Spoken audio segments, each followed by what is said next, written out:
The economics of FIFA. Where does all the money go? Imagine you own the rights to the biggest sporting event on earth. Not a team, not a stadium, the entire tournament, every goal, every broadcast, every sponsorship, every official logo. That is essentially FIFA's position. Many people think FIFA makes most of its money by selling football tickets. It does not. Others assume the players are paid directly by FIFA. Usually, they are not. And while ticket sales certainly matter, they are only one small piece of a much larger puzzle. To understand where the money goes, you first need to understand what FIFA actually is. FIFA is not a football club. It is not a domestic league. It is the international organization that governs world football. In simple terms, it helps set the rules, organizes major global competitions such as the World Cup, and controls the commercial rights connected to those events. Think of FIFA like the owner of an enormously valuable movie franchise. The matches are the film, the players are the actors, the stadiums are the cinemas, but FIFA controls the rights to distribute the blockbuster. And that is where everything changes. Every 4 years, the Men's World Cup becomes one of the most watched events on the planet. People tune in through television networks, streaming platforms, mobile devices, and digital services across almost every country. And wherever enormous audiences gather, advertisers follow. That brings us to FIFA's first major source of revenue, broadcasting rights. Broadcasting rights are simply permission to show the matches.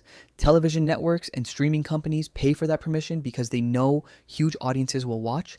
Those viewers allow broadcasters to sell advertising, attract subscribers, strengthen their brands, and keep people on their platforms.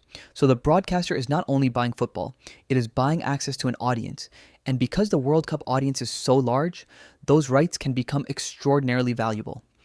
In many tournament cycles, broadcasting rights represent the largest part of FIFA's income, but that is only the beginning. The second major source is sponsorship.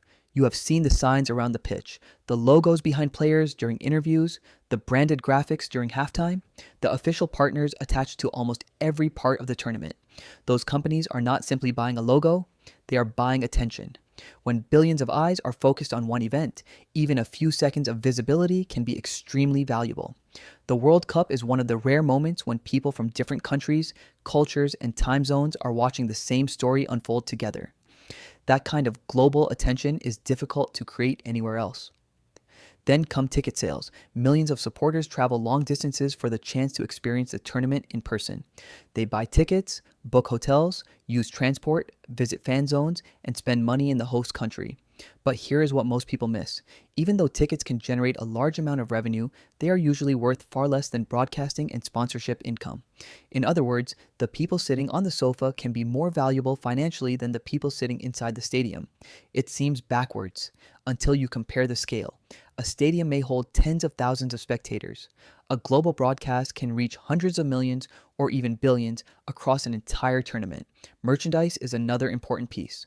Official jerseys, footballs, video games, collectibles, toys, scarves, and branded products all contribute to the commercial ecosystem.